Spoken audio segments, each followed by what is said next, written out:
Muito bem. Em que eu posso auxiliá-los aí nessa reta final nossa, né?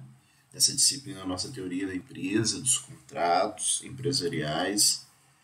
Que eu posso estar? Qual que é o ponto mais importante que vocês gostariam de tirar alguma dúvida a respeito dessa nossa disciplina?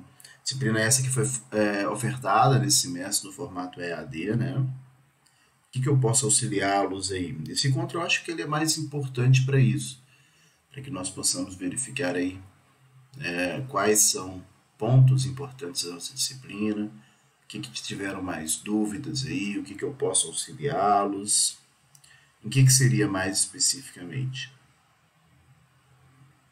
Vou precisar do auxílio dos senhores aí, porque na verdade a gente nós não teremos uma aula expositiva, né?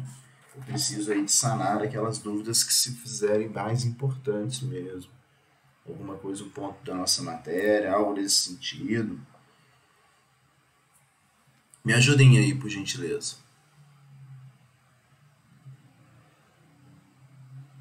Pode falar, gente, por favor, tô aguardando aí. Pode ficar à vontade para poder falar alguma coisa da nossa disciplina que aí a gente pode ir tirando alguns pontos dessas questões, né? Pois não. E aí, bom dia.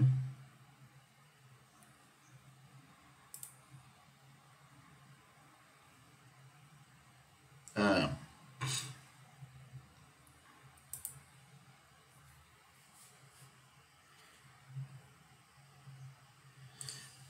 entendo.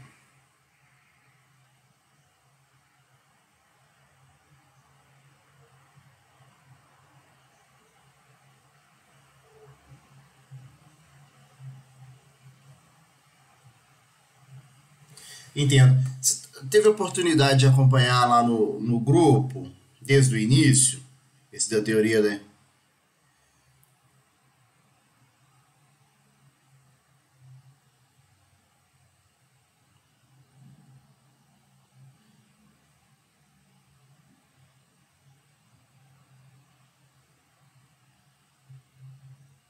Entendi.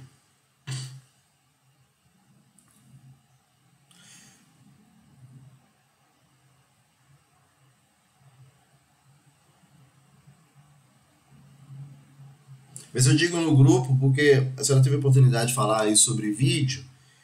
Você teve a oportunidade de ver lá no grupo que eu acho que eu coloquei uns 18, uns 20 vídeos para vocês, os vídeos pequenos. Isso. Tem. Todos esses temas que nós temos aí tem aulas de mais de uma hora, tá tudo no canal do YouTube.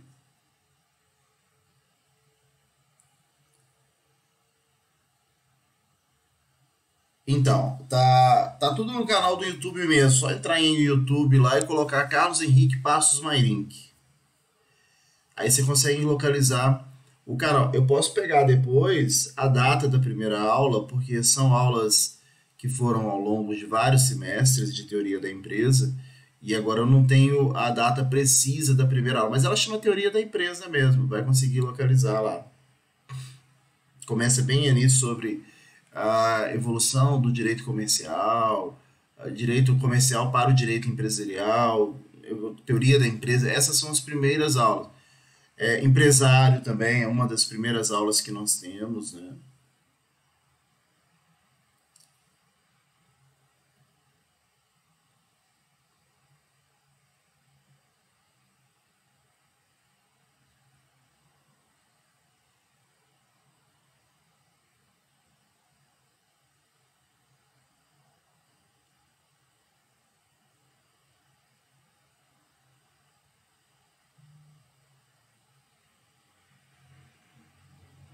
Compliance ainda não, porque ela foge um pouquinho do objetivo dessa matéria teoria da empresa e contratos empresariais.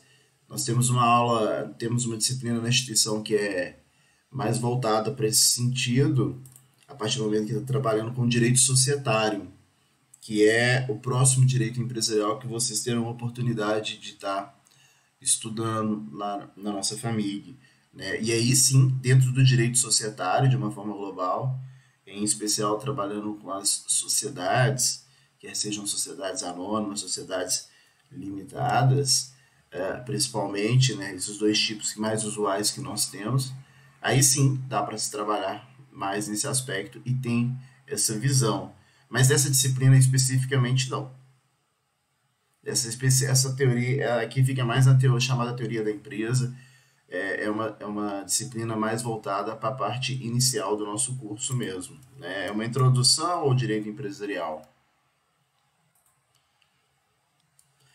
Nada, que isso. Mas assim, eu preciso que vocês, para poder ter o norte aí, eu preciso mais da participação de vocês, assim, no sentido de que seja levantado alguma questão mesmo da nossa disciplina, né?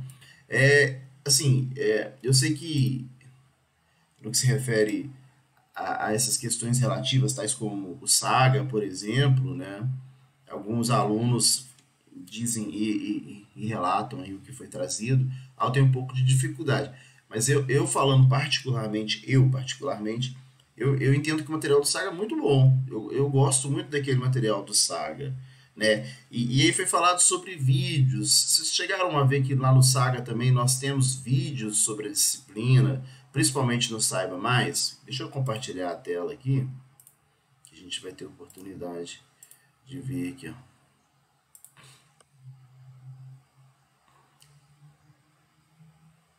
Não, ótimo. Não, claro, mas isso é natural mesmo. E as dúvidas elas são naturais mesmo, né? Exemplo aqui, ó. Vamos pegar a nossa. Deixa eu pegar qualquer aula aqui que fica mais. A minha sai um pouco diferente das suas. Vocês estão conseguindo. Eu estou espelhando a tela aqui. Vocês estão conseguindo ver a tela aí, não é isso? Só me dá um ok aí, por favor. Então, a aula um aqui começa lá na nossa evolução histórica do direito comercial, né? E aí nessa evolução histórica aqui, ó, só para chamar a atenção nesse aspecto que eu falei, no que se refere a vídeos, né? Quando a gente tem a nossa plataforma aqui da Saga, normalmente, eu não sei se nesse daqui vai ter vídeo especificamente na história do evolução histórica do direito comercial, mas normalmente aqui no Saiba Mais, esse aqui, na verdade, nós vamos ter mais leitura. Mas normalmente no Saiba Mais a gente consegue encontrar alguns vídeos mesmo, né? Mas, assim, essa parte dos livros aqui do direito empresarial, é claro que algumas questões elas merecem uma evolução ou uma atualização, melhor, desculpa que eu li evolução aqui, uma atualização por parte da Saga que já foi solicitada, né, algo que foi até ventilado aí no grupo e que eu passei também, questões de alteração legislativa recente, como por exemplo a extinção da Eireli, né? Nesse caso, a gente pede para a Saga, eles vão sempre atualizando para a gente. Mas o EAD ele traz essa angústia porque o aluno fica um pouco mais sozinho nas leituras, no desempenho das atividades, né, de uma forma global. E eu entendo sim essa dificuldade. Mas vamos lá, deixa eu tentar sanar o que for possível aqui então para vocês, né, nesse aspecto aqui das nossas aulas, né, que tivemos a oportunidade de trabalhar. Me ajuda aí por gentileza. Alguma dúvida específica? Alguém pode levantar alguma coisa? Ou porque eu perpassar por todas as nossas aulas, né, nesse aspecto eu acho que se torna um pouco mais difícil para que nós possamos. Eu posso, dentro dos tópicos de cada aula, estar, né, pensando algo, se for o caso. Mas a ideia não era ser uma aula expositiva e sim sanar dúvidas mesmo, né? Me ajudem aí, eu vou deixar bem à vontade. Me ajudem aí. Ei, bom dia, Bárbara, tudo bom? É Bárbara mesmo, né? Ótimo. Aham. Uhum. Claro. Quando nós falamos em arrendamento mercantil, nós estamos falando ali de contratos bancários, né? E quando falamos em contratos bancários, nós estamos falando de todos aqueles contratos que nós temos a oportunidade, né, de ter alguns produtos que são comercializados por instituições financeiras. Quando nós falamos em arrendamento mercantil, ele é o chamado leasing, né? Arrendamento mercantil ou leasing. É uma situação clássica em que nós temos, basicamente, de um lado, temos uma pessoa que vai ser o devedor, vamos colocar essa pessoa como A, o devedor, e por outro lado, nós teremos aqui, né, o chamado credor, que normalmente esse credor, né, dentro, não é uma obrigatoriedade, mas normalmente esse credor é uma instituição financeira. Então alguém torna-se devedor aqui de um credor. Só que esse é a tônica de um contrato normal. No leasing ou arrendamento mercantil, isso funciona, nós teremos a visão desse credor, desse devedor, desse credor, mas o arrendamento mercantil você tem que entender mais por aquele viés de um aluguel, com uma opção de compra ao final. Deixa eu só permitir aqui, né? Se você pensar dessa forma, eu tenho certeza que torna-se mais fácil o entendimento desse arrendamento mercantil. Mais fácil aí essas questões relativas ao leasing, né? O que seria o leasing? O leasing seria uma situação em que temos essa visão clássica mesmo, ó, credor, devedor, mas em contrapartida, o que acontece? Nós teremos sempre um produto, um bem, que vai ser financiado, né? Esse bem que vai ser financiado. Num primeiro momento, este devedor, aqui eu estou trazendo a visão clássica do leasing, existem várias situações. Esse devedor, ele vai ficar na posse desse bem, que foi financiado por esse credor. Esse devedor vai utilizar esse bem, nessa ideia de arrendar. Arrendar nos dá essa ideia de aluguel, né? E a partir desse momento em que esse bem fica arrendado, a pessoa fica utilizando, chegou-se ao final do contrato, normalmente, tem a cláusula que dá a oportunidade de se adquirir esse bem. Ou não precisa adquirir. O bem pode retornar para essa pessoa que é o credor. O devedor, portanto, fica utilizando com esse bem, ele aluga esse bem com uma opção de compra ao final. Se não comprar, volta aqui para esse credor. Tá? Basicamente, o leasing, na sua visão bem simples, assim, só para poder entender esse instituto inicialmente, ele funciona dessa forma. Eu não sei se era essa a dúvida específica, mas pode me perguntar aí ou falar sobre essa questão, por gentileza. Pode falar, Bárbara. Eu preciso da sua ajuda aí.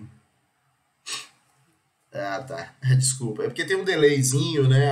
Acaba que demora um pouquinho mais mesmo, quando a gente está nesse remoto.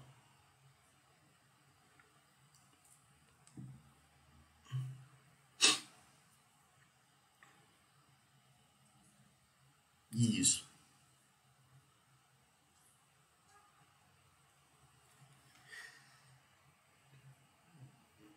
Isso, é isso. Nós temos também sempre um VRG, valor residual garantido.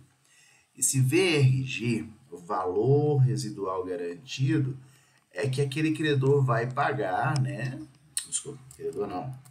Que o devedor vai pagar, que o devedor vai fazer o pagamento, para que se possa efetivamente comprar do credor. O que é a engenharia do leasing? A engenharia do leasing, só para você tentar entender melhor.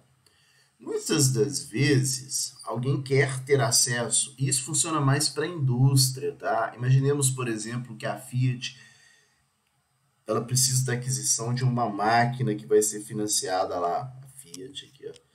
Ela vai precisar de uma máquina que vai ser financiada por um banco, né? E aí, quando se faz esse leasing, para a Fiat vai tornar-se interessante, porque como esse leasing ele entra dentro de um contrato, vamos assim, dentro de uma ideia de aluguel, dentro de uma questão de arrendamento, contabilmente isso entra como despesa, né?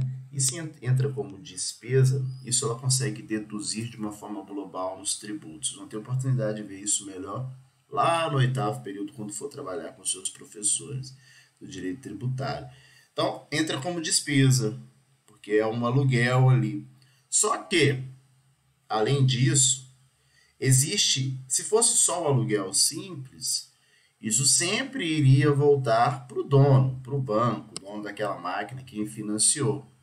Qual que foi a ideia? Criar um contrato que gera esse tipo de despesa com um aluguel, que entre aspas aí já vai pagando todas essas prestações, né?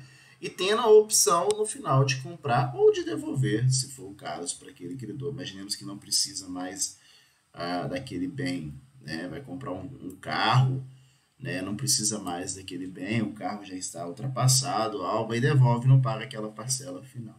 A ideia é isso, é fazer esse mix para facilitar, entendeu? De nada. Mais alguma dúvida, gente? Deixa eu fazer uma pergunta então, já que as dúvidas estão. Desculpa, né? É porque eu acabo que eu falo muito mesmo. Mais alguma dúvida específica? Ou eu posso fazer a pergunta? Me ajuda, por favor. Ei, bom dia, o som tá baixinho, desculpa. Melhorou.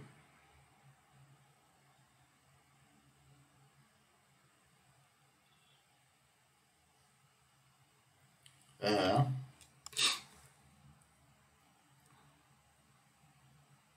Não, não é complexo, não. É bem tranquilinho. Vamos lá, deixa eu te ajudar aqui, então você não vai ter dúvida, não.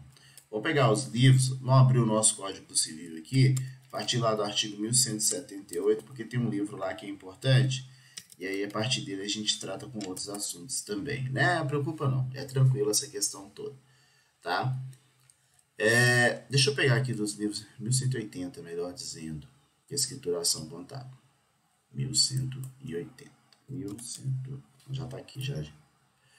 Olha só, deixa eu passar para vocês aqui, ó, da escrituração. Quando nós falamos em escrituração desses livros empresariais, você tem que entender uma única situação que se mostra bem importante. Deixa eu colocar isso aqui para você não esquecer. Todos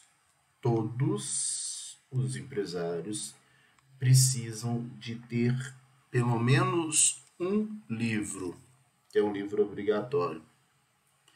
Qual que é o livro que todos os empresários precisam de ter?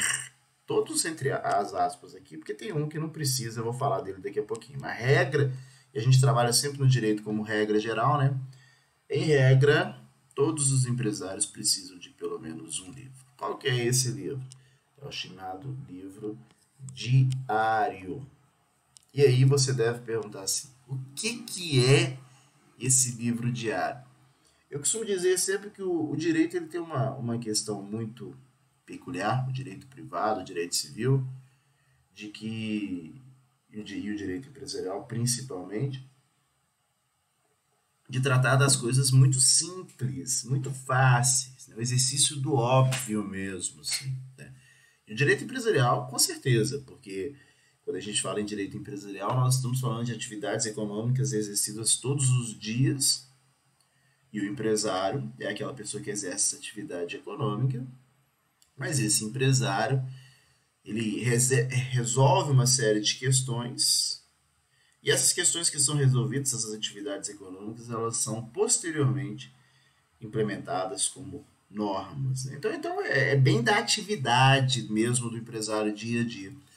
E esse livro diário fica diferente, né? O nome nos diz isso mesmo. É um livro, olha, é claro que naquela acepção antiga de livro, hoje não é assim mais. A escrituração ela é toda eletrônica. Mas era aquilo que acontecia diariamente mesmo. Comprou, vendeu, entrou, saiu. O que aconteceu? Tá vendo? Imagina que isso aqui fosse um livro, e aí você pode lembrar daquele livro grosso, de capa preta, todo ali cheio de campos para poder escrever, e iria fazendo essa contabilidade diária. Por isso que o livro chama diário. Para que tudo que aconteça de movimentação naquela atividade econômica seja escriturado. O que é escriturar? E por isso que começa aqui, ó, no seu Código Civil falando da escrituração. O que é escriturar? Escriturar é isso, olha. O empresário, no exercício da sua atividade, ele realiza lá essa atividade econômica. Nossa senhora, peraí, foi escrito atividade. Ele exerce essa atividade econômica e, ao exercer essa atividade econômica, aquilo que está sendo realizado diariamente, diuturnamente, passa para um registro. Esse registro, claro, pode ser nos livros, livro físico ainda não tem problema, pode usar livro físico, mas hoje normalmente você não tem mais livro físico. Você vai ter um programa de computador que vai fazer toda essa contabilidade, afinal de contas, as receitas estaduais, a Receita Municipal e até a Receita Federal, a depender disso, disponibilizam esses programas, estão todos integralizados e já vai saindo ali o cupom fiscal e saindo todas as informações para que se possa fazer essa escrituração. Mas a ideia de ter esse livro é justamente para que se possa escriturar toda a atividade econômica.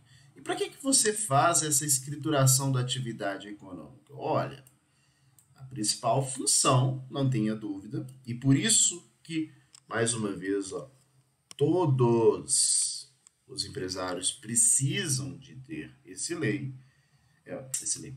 livro, justamente porque a principal função é fiscalizar.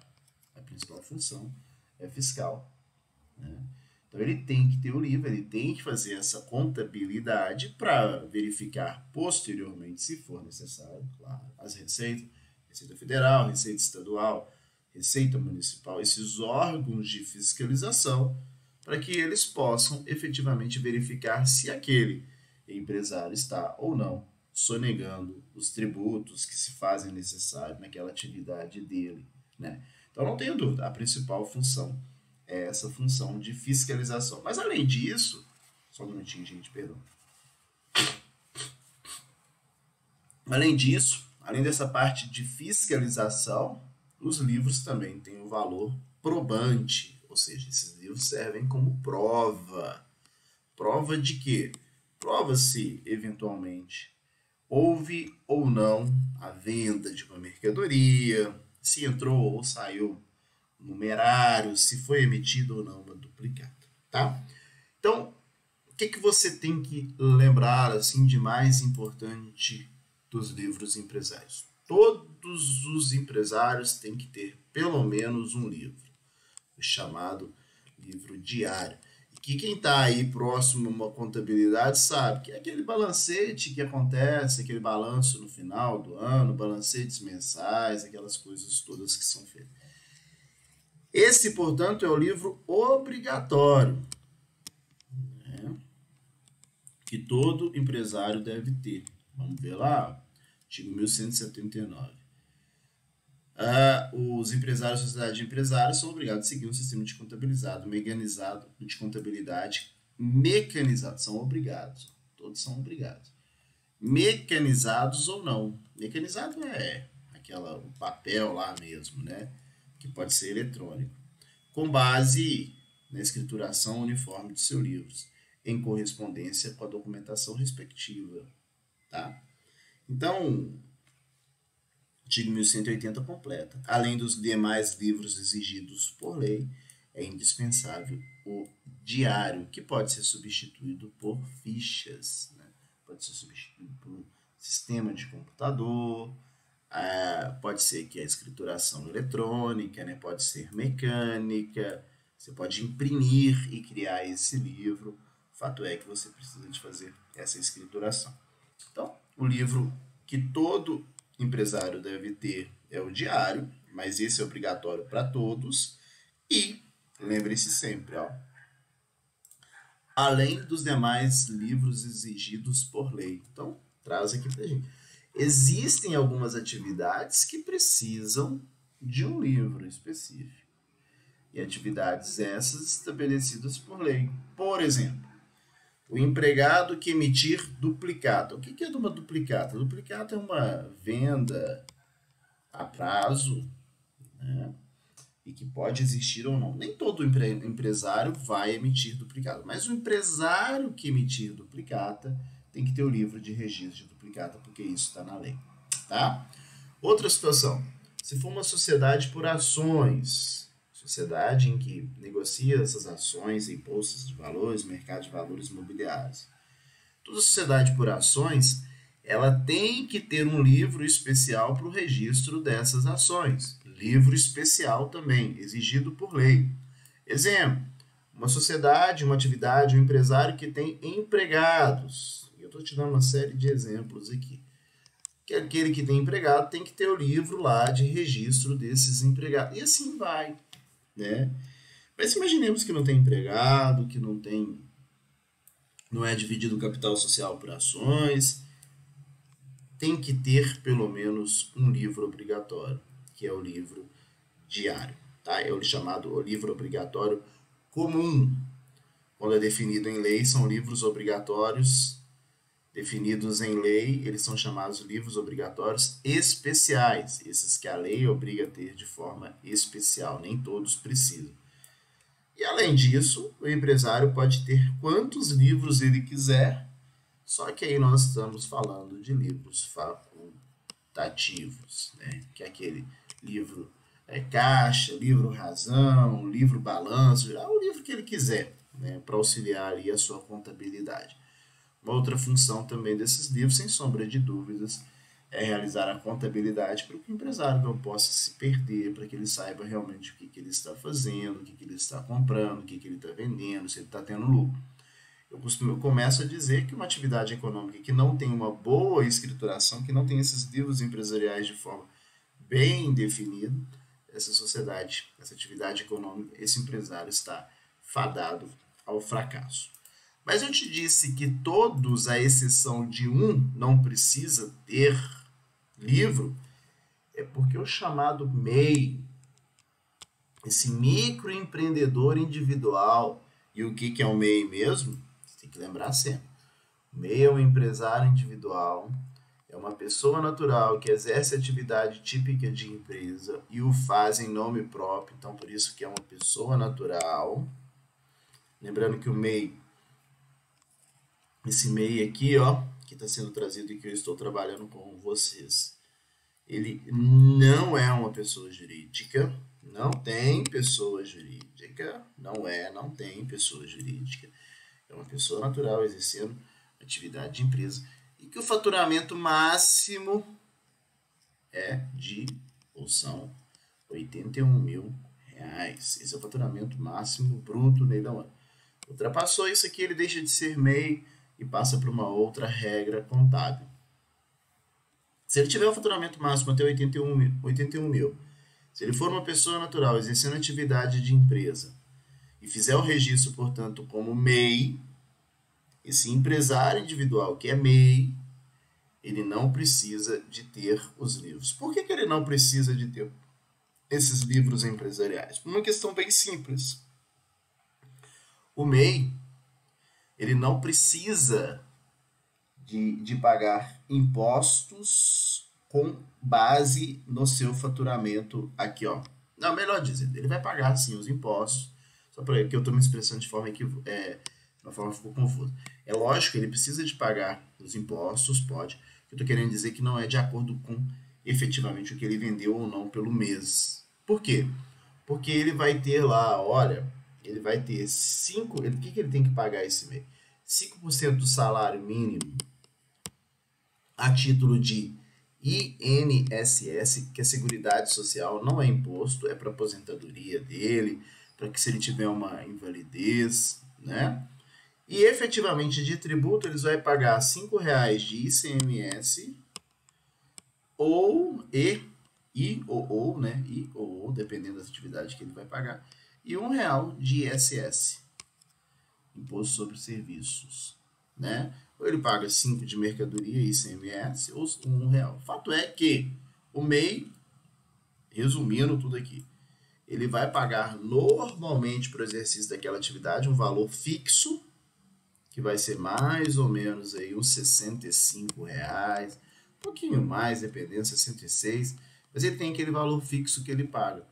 Então, por que não vai precisar do livro? Porque a Receita Federal não está preocupada com o MEI, porque ela já tem esse valor fixo que paga. Só por isso que ele está dispensado de ter o livro. Mas se assim ele quiser, e ele deve fazer essa contabilidade dele, claro, para ele não ter nenhum tipo de prejuízo. Bem, é isso que eu acho que era o mais importante dos livros empresariais. Não sei se eu consegui sanar a dúvida aí. Me ajude aí. Pode manifestar aí, por favor. Você tem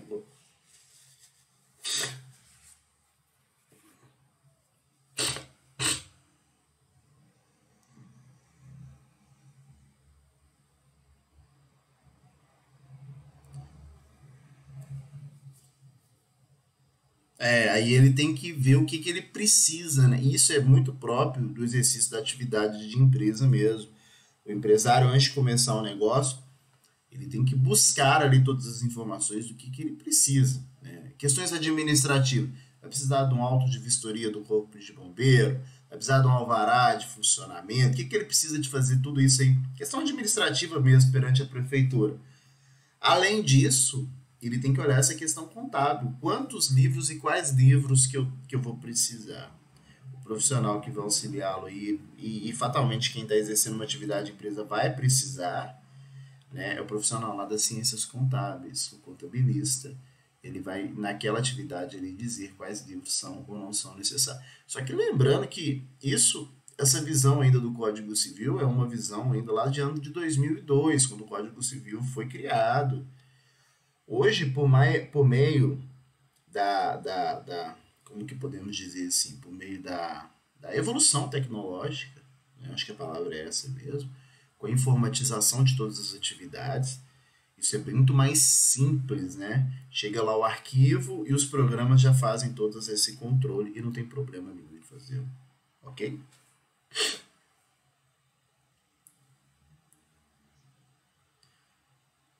Bom dia.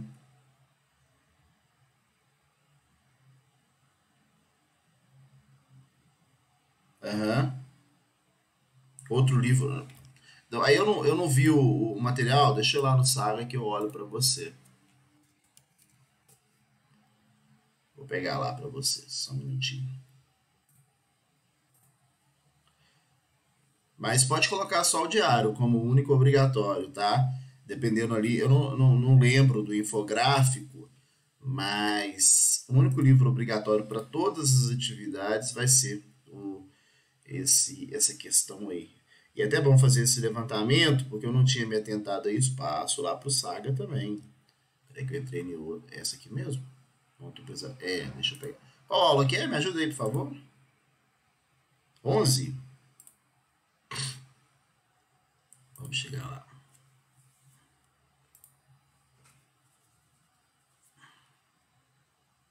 Vamos chegar lá no Saga. Aí eu peço lá. Ou eu troco essa atividade para a próxima, né? Porque até pode ser que seja uma voltada mais lá para contabilização, para contábeis. Deixa eu ver aqui. Infográfico.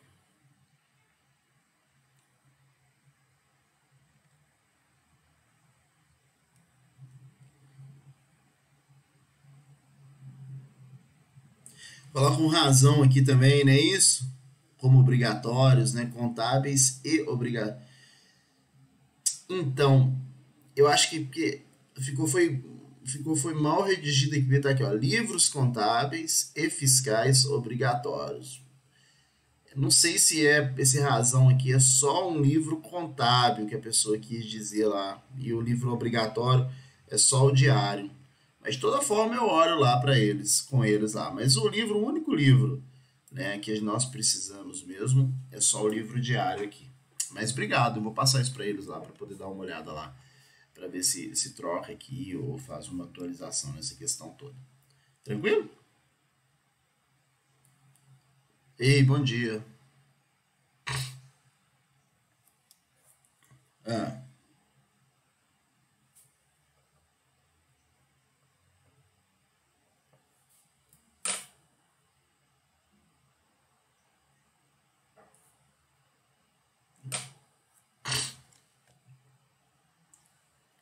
aham, isso.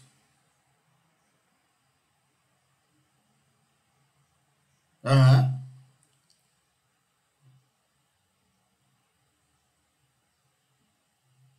aham.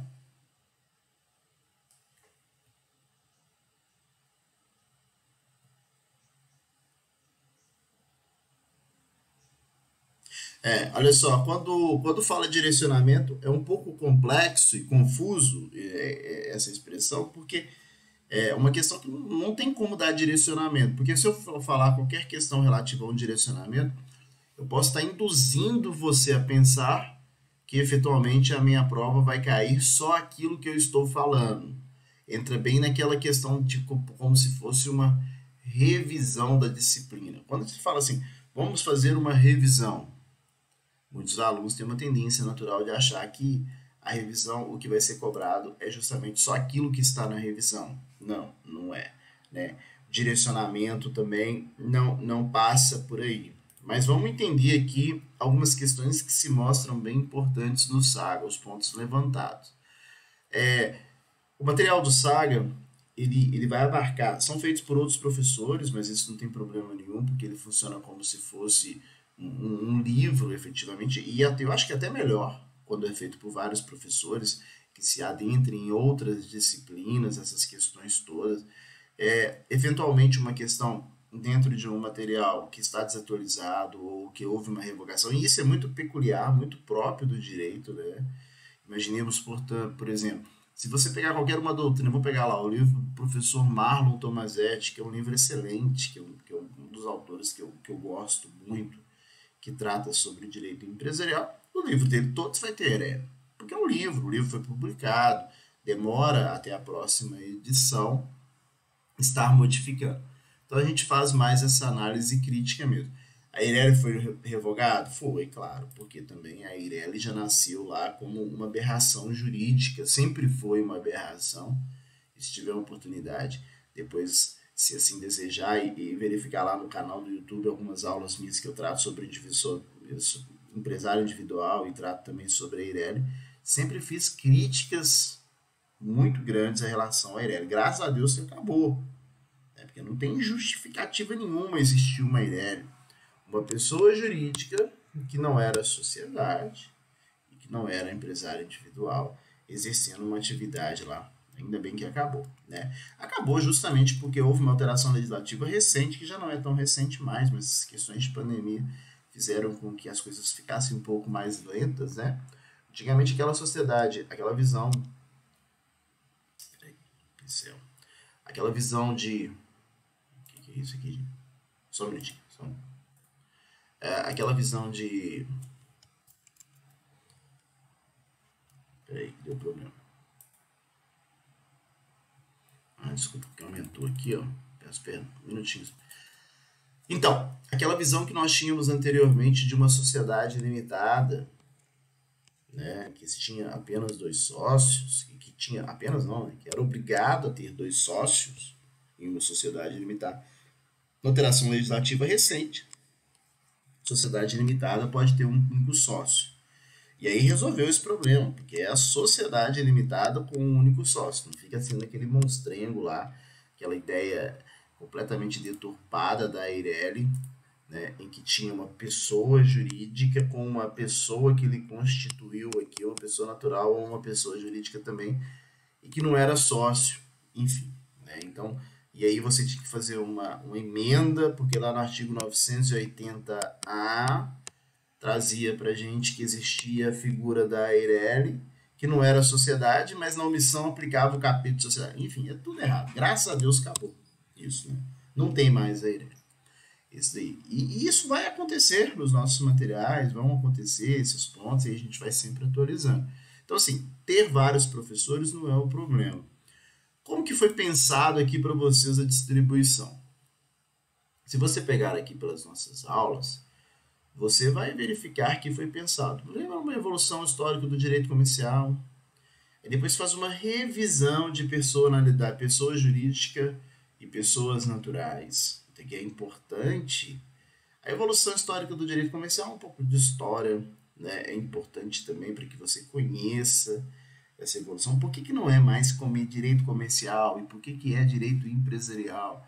É justamente porque vem a teoria da empresa. A teoria da empresa é essa que é incorporada no nosso Código Civil em 2002. Então, se mostra importante essa evolução. Mas aqui traz para a gente capacidade, pessoa natural e pessoa jurídica, essa distinção básica, mas que é tão fundamental, que é da matéria lá de teoria geral, do direito privado ainda, né? Quando fala lá, começa o nosso Código Civil falando das pessoas naturais. E isso é importante. O nosso Código Civil começa aqui, falando das pessoas naturais, artigo 1º. Toda pessoa é capaz de direitos na ordem civil. A personalidade civil, os direitos e obrigações se dá com o nascimento, com vida, mas desde a concepção, a lei já vê ali a proteção a esses direitos ao nascituro, esperando se vai nascer com vida ou não, claro, né? Então vem que todo mundo é capaz, todo mundo tem direito e deveres. Depois vem falando que nem todos vão conseguir exercer por si só, que são absolutamente capazes, né? Incapazes no caso, precisam de um representante. Depois tem incapazes que são relativos. Então, fazer uma análise dessas questões relativas à capacidade se mostra importante porque no atributo do exercício do direito empresarial as pessoas vão tomar e vão a todo momento realizar atividades, vão realizar, né, negócios, vão assumir deveres, vão ter obrigações e também terão direitos. Então elas podem exercer por si só, isso passa lá pelas pessoas naturais. Mas além da pessoa natural, igualmente se faz necessário, e isso aqui mais uma vez reforçando, é só uma revisão, porque isso é teoria geral do direito privado ainda, né? Nós temos as pessoas jurídicas, que existem várias. Pessoas jurídicas de direito público, mas existem também as pessoas jurídicas de direito privado. No direito empresarial, graças a Deus foi revogada aqui, a Irene estava aqui, ela foi revogada. A gente trabalha muito no direito empresarial, vejam que existem várias pessoas jurídicas de direito privado. O que nós trabalhamos muito no direito privado?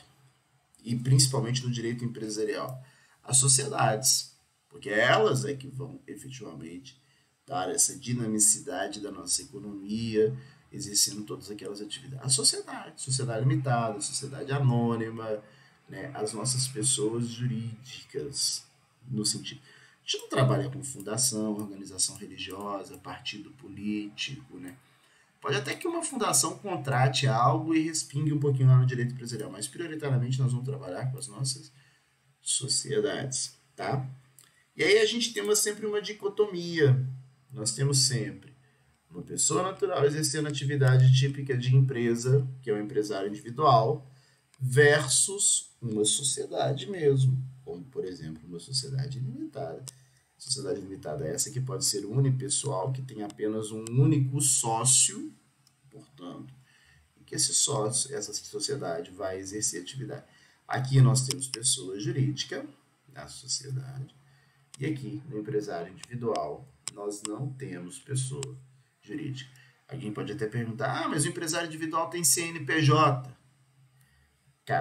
E aí que vem muitas vezes a dúvida, né? O que é CNPJ? Cadastro Nacional de Pessoa Jurídica. Ué, mas o empresário individual tem CNPJ e não é pessoa jurídica? Ele tem CNPJ e não é pessoa jurídica. Ele tem um número. Ele tem uma identificação na Receita Federal, porque a atividade dele tem que ser tributada como pessoa jurídica e não tributada como pessoa natural. E a Receita Federal usa a expressão pessoa física, né? Porque ele exerce uma atividade de empresa. Então, esse empresário individual, para ter uma isonomia tributária com a pessoa jurídica aqui, com uma sociedade, dá a ele esse número, que é o CNPJ, que é igual ao nosso CPF. Para que serve o CPF e o CNPJ? Ah, para identificar a pessoa? Não, não é para isso que serve, não. Não foi para isso que ele foi criado, não. O CPF e o CNPJ foram criados unicamente para poder pagar imposto, mais nada.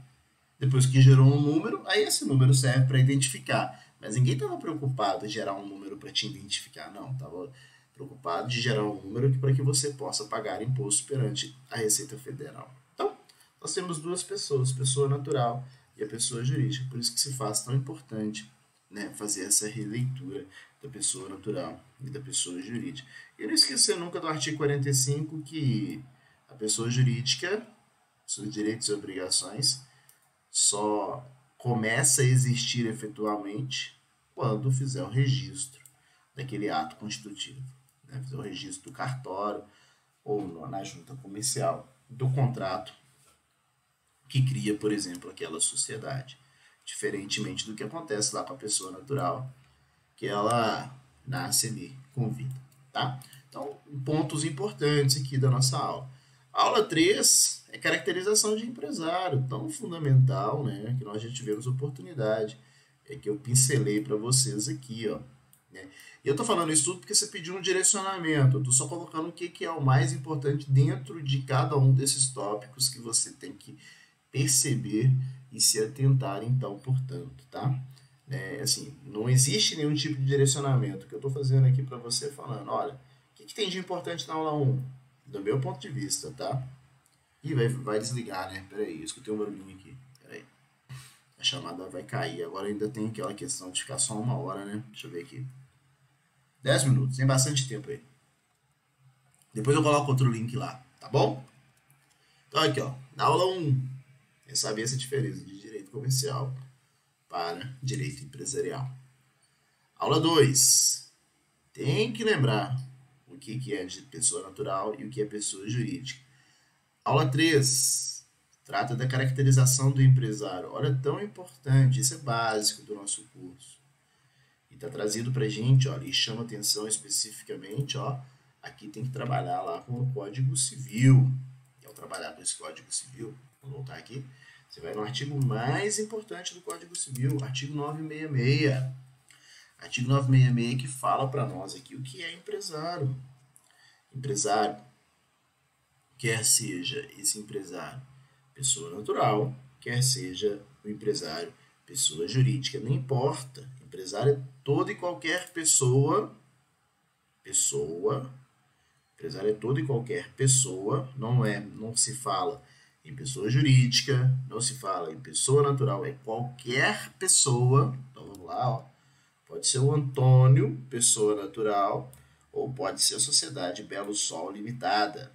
Qualquer pessoa, pessoa natural ou pessoa jurídica, que exerce atividade profissional, econômica, organizada para a produção ou serviço de bens ou serviços. Então, a atividade é econômica, a atividade é organizada, ela é uma atividade que produz ou circula bens ou serviços, é empresária. A não ser, e aí vem o parágrafo único e fala, a não ser que essa atividade seja uma atividade de natureza intelectual. Bem, o que é uma atividade de natureza intelectual, de natureza científica, literária ou artística? Poxa, essa é aquela atividade em que a pessoa utiliza-se do seu intelecto. É um professor, é um engenheiro, é um médico, né? O literário é o autor de uma peça, o autor de um livro, né? Veja que não estou falando que não é, veja, eu falei que é o médico, não falei que é o hospital. Eu falei que é o professor e não estou falando, a depender da situação, a escola. Eu falei, é o autor do livro e não estou falando que é a livraria que vende o livro. Né? E artística, é um ator, por exemplo, mas não é a Rede Globo. Então, se a natureza for intelectual, ela não é empresária. Agora, se a atividade não for intelectual, por exemplo, comprar e vender veículos automotores, a questão de vender, sem sombra de dúvida, e todos nós temos que ser vendedores na nossa vida, vender, ela pode parecer ali, ela pode não parecer não, ela é, quem sabe vender bem, É ali algo que é até mágico, vou até além do intelectual.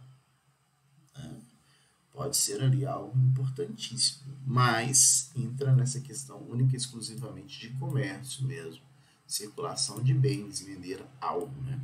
Então, é empresário, mesmo que seja ali toda uma ciência naquela venda, né? Mas é. Então, tem que saber bem o que é e o que não é empresário.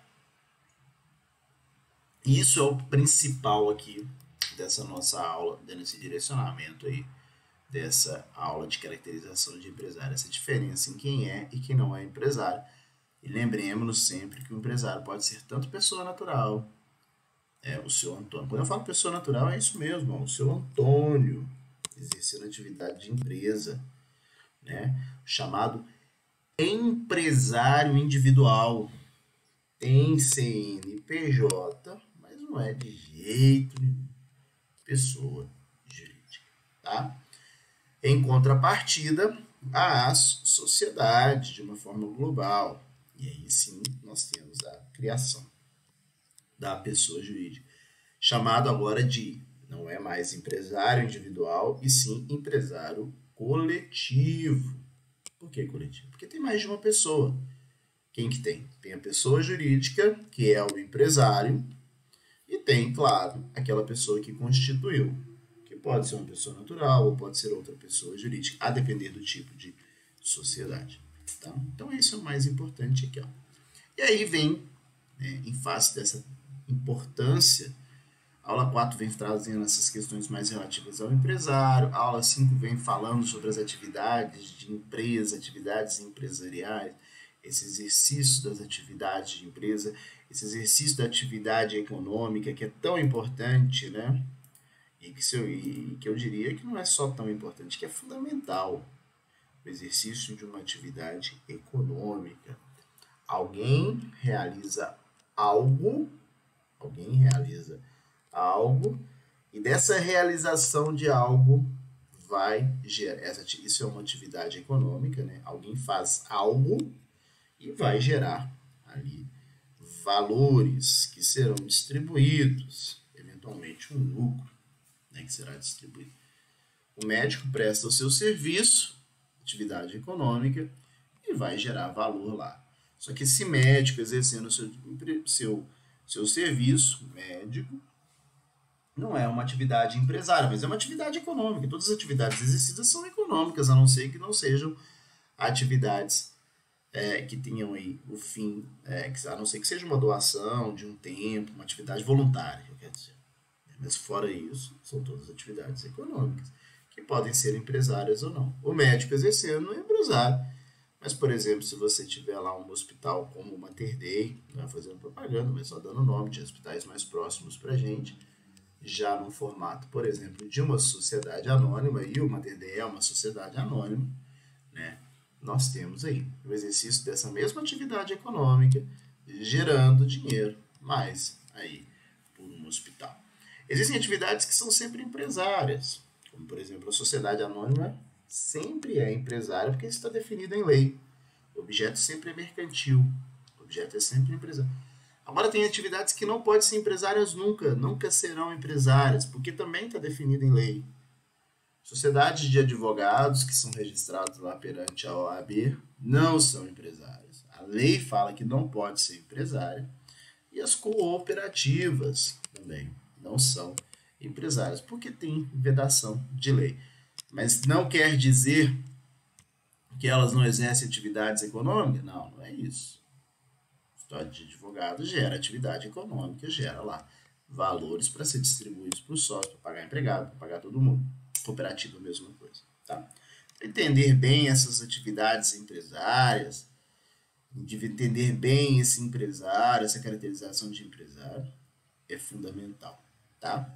Outro ponto que é trazido para a gente aqui é no que se refere à desconsideração da personalidade jurídica, e aqui também há a necessidade de pegar o que é o mais importante na desconsideração da personalidade jurídica. O que é o mais importante aqui na desconsideração da personalidade jurídica é essa situação. Existem situações em que se criam sociedades. Exemplo, uma sociedade limitada. Quando se cria uma sociedade limitada, cria-se uma pessoa jurídica. E aí a visão que você tem que ter é sempre essa. Quem vai exercer atividade econômica, quem é o empresário, é a pessoa jurídica. Quando você tem uma pessoa jurídica, quem é o empresário é a pessoa jurídica e ponto. Você tem que enxergar a sociedade só disso, dessa forma. Se for uma sociedade anônima, mesma coisa, tem pessoa jurídica. Se nós estamos diante de um banco, Banco Bradesco, por exemplo, quem é o empresário? É o banco. E é só o banco, né? Ah, mas existem sócios.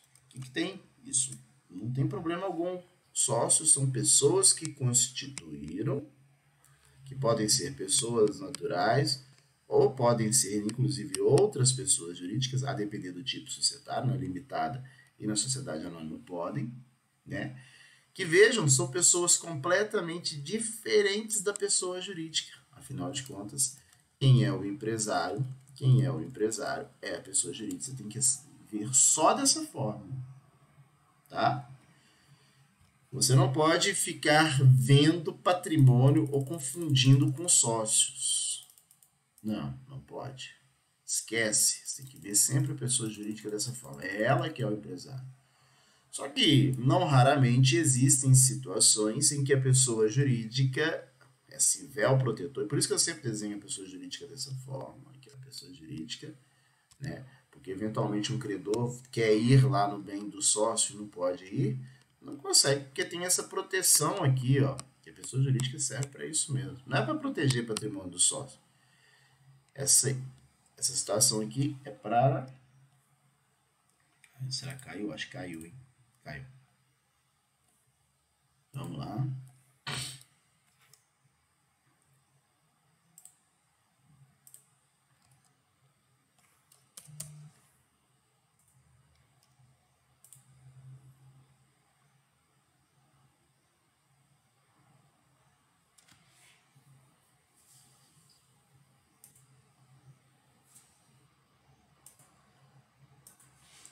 Mexe.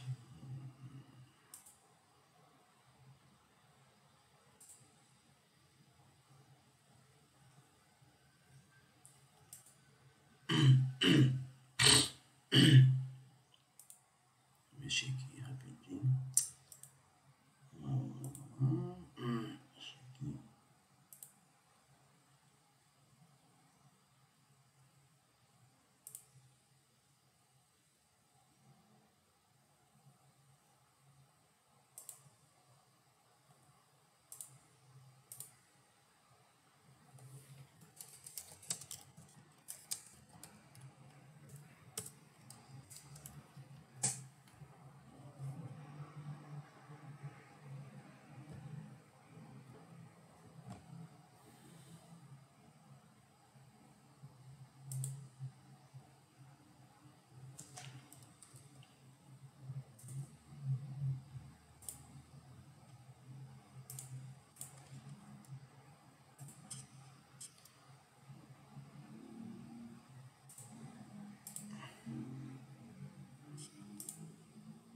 Pois não.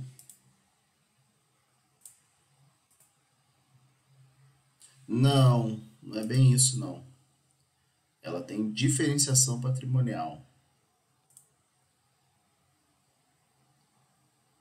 Ela tem diferenciação patrimonial.